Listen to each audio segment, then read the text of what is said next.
After e4, e5, knight f3, knight c6, bishop c4. This video we're going to go through once again the Rousseau Gambit. That's what we're playing against the Italian.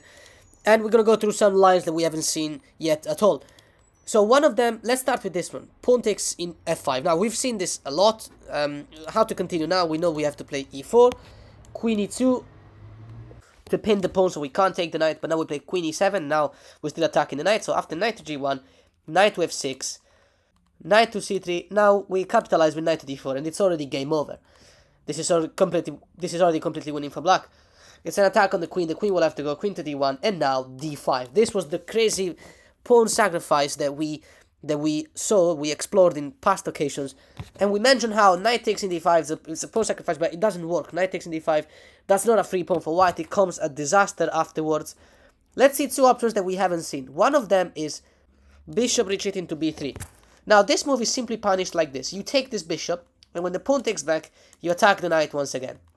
And now either the knight goes to e2 or to b5. Doesn't really make any difference. So let's see, knight to b5. Well, if he goes to knight e2, your move is d3.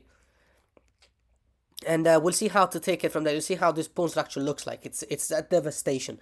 Knight to b5, d3, right? Now, if pawn takes, you take back with the pawn, the king will be forced to move in order not to lose a piece. Let's say, for example, pawn takes, that's check. The only move will be king to f1.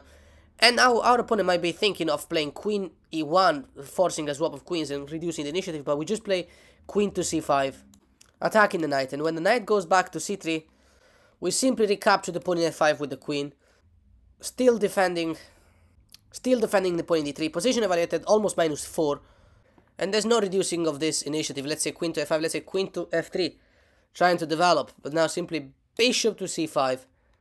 The thing is that the white player will never develop the dark square bishop, and yeah, we're gonna leave it there because there's too many potential moves that can happen. Now you know exactly how to deal with this, and you've got the position that is almost -4, which is an insane evaluation considering that it's just out of the opening. So let's go back a few moves. Right, so in this position, after knight to b5, we played d3. Now the development of the knight here, knight to h3, with the idea of maybe going to g5, f4 just doesn't work because you're gonna play bishop takes. And it comes with an attack on this knight. You're going to take, the pawn takes back, and this king is in huge trouble. This cannot be stopped. Let's say if white plays knight to f4 to save the knight, queen to e5 is a fork. You're threatening both of them. You're going to take one of them. The queen is also protecting c7. And in this position, a move like knight to g5 to try and save the integrity of the pawn structure is obviously severely punished with bishop to g4, trapping the queen. I mean, not really trapping, you got to play f3, but then take, it's a disaster. If the engine says -7, there's a reason. So in this position, instead of any knight moves, what about simply castle? Okay, well, this is how you exploit it. As mentioned, you take, pawn takes back, and now queen to e5 threatens this knight. The knight will have to move to safety, whatever he moves, bishop to d6, and again, it's game over. The opponent will have to sacrifice a lot of material in order not to be checkmated. So let's go from the start, and still on that line, the one with pawn takes in f5, go here, queen e2, queen e7, knight g1, knight f6, knight c3, knight d4, queen d1, and now d5. We saw in the one of the previous videos that knight d5 doesn't work because take, and then take the pawn in f5, and then there's bishop b7, rook to b8. It's an amazing position for black. What if instead white takes with the bishop takes in d5? We haven't seen this at all. Okay, queen to e5 attacks this bishop twice. So now there's a knight and a queen attacking the bishop, both of them. So what to do? Can the bishop just retreat? Well, if the bishop goes to b3, you know how to continue. If the bishop goes to c4, it's Italian square. b5, there's double attack on that bishop, so the bishop can't take the pawn. The bishop will have to move, and now you simply take the pawn in f5. You're attacking this bishop. This bishop can't go anywhere to safety, so you don't have to take it straight away. You're just attacking it. Let's look at this move. There's no other move. This king is in huge trouble. Knight g2, e2, challenging this knight, and now it's already game over. Bishop to g4, pinning it. Got two attackers. There's plenty of defenders, but two of these defenders are the queen and the king. So it's impossible now to stop this. The problem is that white can't just play a move like d3, because obviously then you can play bishop to b4, and you pin the knight. The knight can't move, so that means now you're going to finalize the attack on this knight, and you're winning a piece. So d3 is just not a thing. So you may argue, in this position, what if a3? This is simply stopping bishop to b3 from happening. However, Bishop to c5 comes now. The idea is very simple. For black, black wants to play a long castle and then rook f8 and just pile up the attack on the square f2. It's a very simple plan. So back a few moves. Instead of a3 or d3, what if white just challenges our strong bishop, which is pinning the knight? Here you play queen to h5, and now you can't really get taken because queen h1 is going to be a huge problem for our opponent. And there's nothing to do now. If white castles, simply knight takes in e2, free piece. So the best move according to the engine, the only move here is rook to g1. However, you play this standard move, bishop to f3. Hehe. The white player didn't see that coming. And now if we get taken, well, obviously there's no much else to do. Remember, a move like d. And so now we know that d3 doesn't work because of bishop b4. What if white plays a3 in this type of position? And then only wants to challenge the center. But then it's just too late. Our development is amazing. We castle long. And then when d3 comes for real, you play bishop to c5. Position evaluated -4. So let's go back a few moves. So in this position, straight after playing the move bishop to f3, what if our opponent takes the bishop? How do we capitalize? Okay, well, knight check, only move king moves, f1, queen check, only move is to block with the rook, and now knight to g4, threatens a checkmate in h2. If you move this knight, it's going to be checkmate. And our opponent will have to sacrifice a lot of material to try and continue this game. The only move here to stop the checkmate is knight to g3 because it allows the king to go to the square e2, although you can tell that this is getting just tragic. The best move here is the simple continuation of knight check and then king moves. Though the most accurate way to continue is knight to d4 check, and when the king goes to e3, the knight goes back in f3. This is just horrible, horrible. We don't even take the rook. The knights are now defending each other. The rook is still under attack. But it's crazy because now we seem to be giving our opponent, possibility to breathe and maybe develop and everything. We're not even recapturing this rook. What if queen to h1? Desperate for swaps. The queen is protected by the knight, but now knight to f5 check. If knight takes knight, then the queen becomes free. If king takes pawn and queen to g4 is made to follow. If instead the king goes to, let's say, e2, right? After the knight f5 check, king e2. Now here you simply take this with check and you go on attack on the queen and you take it from here. So let's see something different now.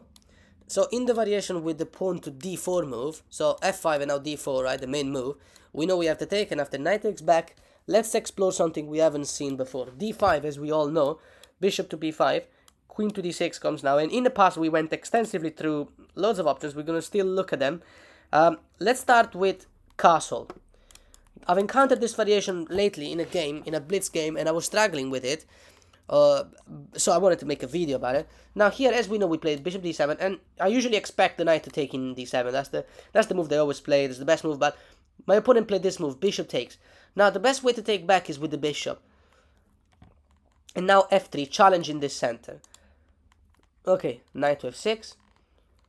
Pawn takes, pawn takes. Bishop to g5. And now you're about to understand why my opponents played these exact moves. He wanted to open the file for the rook here, so he gave the f-pawn for the e-pawn, which is fair enough. He isolated our pawn, he developed the bishop, and it's attacking this knight. It's a double attack on the knight, there's pressure on it. And he wants to play queen h5 check, but first he has to take this knight. So all of these moves were actually really good. However, we are okay. Bishop e7 is the best move right now. And after take, queen to h5, this is where I panicked and I asked to myself, what the hell is going on? So, here's the thing. Just simply play g6. And everything's fine. Knight sacrificing g6, bishop takes d4 check. That is the thing that our opponent needed to watch out for. And he couldn't do anything about it because if he had played c3 earlier on, we could have just long castle. There's nothing there. King to h1 and now simply recapture this knight. So that didn't work. So back in this position, queen to d6, we mentioned the idea with castling. What about this one? Knight takes in c6 straight away. Now in the past we have seen this one, but after pawn takes back, there's a novelty, which is queen to h5 now. I realized that I didn't go through this ever, even though queen to h5 is a thematic move. We've gone through a lot of examples that see the queen doing that move, but in this specific case, there was a great move. I underestimated this, and I blundered here, and just like my opponent blundered as well. I played g6. This is the wrong move. My opponent played queen e5 check. and then we just swapped queens. In reality, after swapping this queen, after taking this queen, my opponent could have first given me a check, and then recaptured the queen later on. I don't know how neither of us saw that, but because we both suck at chess. Anyway, the best move here after this check is king to d8, and you're fine. The bishop has to move now, it's under attack. Bishop to e2, bishop to e7, developing, and the plan is to play bishop f6, put pressure on this pawn, and then g6, winning the game. Let me explain. Castle by white, bishop to f6, put pressure on the pawn. If white plays c3, g6 wins the game. I mean, wins the queen. The queen's got nowhere to go. Crazy enough, she's trapped. Even though it's usually difficult to trap a queen, but what if instead our opponent doesn't play c3, but rather plays bishop g4? The idea is that now if you play g6, our opponent can play queen to h3, covered by the bishop. Okay, well fine, we take this pawn. This was inevitable, we were gonna do it anyway. Okay, bishop takes, king takes, and we're gonna hide. Queen g4 check, fine, king to b7, and that's how you play it. Knight to c3, knight to f6. Now, of course, here you might be tempted to take this knight to isolate the pawns, but that's really stupid, because then you allow your opponent rook to come into the game with check. Now here, there's not much to do here. Like, for example, the pawn g7 is poisoned, queen g7, because then you play rook attacking the queen, and then the queen has to move, and then rook to g6 attacking the queen once again, and then we're going to double up. Queen h3 maybe, but no, because rook to g8. Double up the attack, and that's it. There's no way out. g3 is not possible because rook takes in g3. Boom! How about that? And that's, you know, and this pawn in f2 is pained. The pawn is got to take, but then take, and you know the rest of it. You know the rest of the story. So g3 is not possible. What if knight to e2? Okay, then you do give the two rooks for the queen. And take. And now bishop back to b6, saving itself. And yeah, you're gonna have to take it from here. Position evaluated -4, over -4. So this is actually really good. Our opponent just doesn't have. I mean, we've got a very strong center. Even though the two rooks you might think might compensate for the queen, but you've got a strong center in black. White pawns are silly. For example, a move like bishop e3 here, you just take, and now knight to g4 capitalizes on the ugly pawns. And so back in this position after knight f6, we mentioned that the queen cannot take in g7. The pawn is poisoned. What if queen to g3, asking for a swap? Crazy enough, we take. And after pawn takes back, knight to g4, finalizing the pressure on f2, and after we take, rook takes, the rook will be pinned, we can play rook f8, and we're winning a lot of material. There is no coming back already. What if our opponent plays, let's say, bishop to f4, to stop our influence over f2 with the rooks? a5 is the best move by black, and now it looks like after knight to d1, our opponent is just completely safe, safeguarding everything, but still, you will play rook h to g8, the idea of playing g5, get the bishop away from there. After bishop to e3, for instance, how to proceed? Crazy enough, we have to take this knight. And after knight takes back, we don't even take this knight. Although it will seem to make sense, because then you will be isolating the pawns of the opponent. You just play bishop back to b6. The position was evaluated as if black was up a piece. I mean, we're up a pawn, our pawn structure is just much better. A move like c4 now here seems to be like kind of smashing everything, but you just refuse it with d4. And you'll have to take it from here. One last recap, and then we will close this video. So f5, and then we're looking at d4. Take, d5, bishop b5, queen to d6, and now the good old bishop to f4. We have seen this extensively a lot, but there's a novelty that has to be seen. a6 now, and bishop takes the knight straight away. We know we have to take, and now the best move according to the engine, which is c4. This move, we have never seen it before. We have to go through this. This is very important. Okay, knight f6 comes now, and now let's look at a couple of options. If our opponent plays knight to g6, this is a blunder. It looks like now the bishop is attacking the queen, the knight's attacking the rook, the knight's also defending the bishop. It looks like we're going to lose material, but you play queen b4 check. Now, if queen blocks, you obviously swap everything, right? Whatever way they take back, we don't care. We're going to win the knight for free. If bishop blocks, then you take in b2. And now the queen doesn't get trapped with bishop to c3, because you will simply play bishop to b4. And now there's double attack on this bishop. It's going to be a disaster. If bishop takes our bishop, then check. And we're winning material. Knight to d2, maybe developing. Let's say, how do we capitalize here? To recapture this knight, you're up a piece. Castle, you simply play queen to d6. g3 stopping the checkmate. Bishop to h3. The rook moves. Castle. And you're completely winning. And back in this position, instead of bishop to c3 trying to trap our queen, what if our opponent says, you know what, you can take my rook, I'll take yours though. The thing is that this knight is trapped, whereas our queen, after taking the rook, will not be trapped. So here, castle, it looks like one of those really bad positions where you're worried about your queen, but you just recapture in d4, there's nothing there. You're completely winning. And instead of castling, what if our opponent had played bishop to c3 here, giving us the pawn in a2 though? Okay, that's fine, we're just so much better. Here now white goes on with development, castle, you just take the pawn in c4. Position evaluated -5 if that's not enough. So back in this position, straight after c4 by white, we said we would play knight f6. So we mentioned that knight g6 is a blunder, doesn't work. What if castle? This is the most solid our opponent can play. Queen to e6, and now knight to c3. Okay, developing. This is actually the best that white can possibly play, and now the situation is quite equal actually. So let's mention a few ideas of how the game might go here. So usually white will play f3 here to strike the center and open the file for the rook.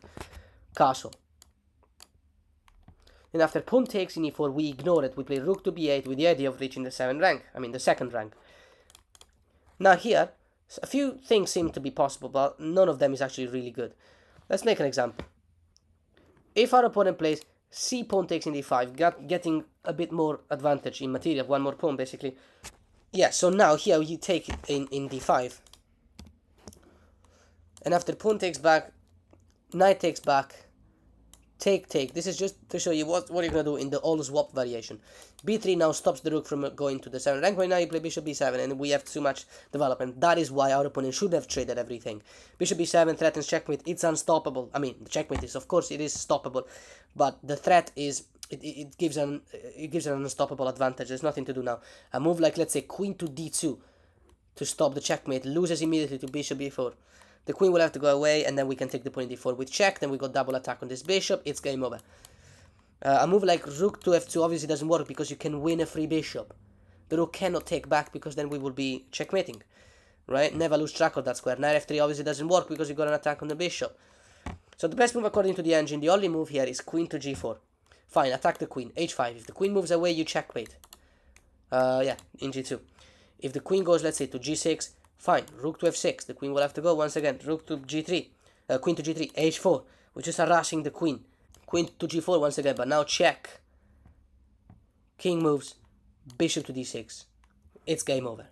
If this knight moves, then you got triple attack on this pawn. You also got double attack on the knight, so you're winning material no matter what in this position. So let's go back a few moves.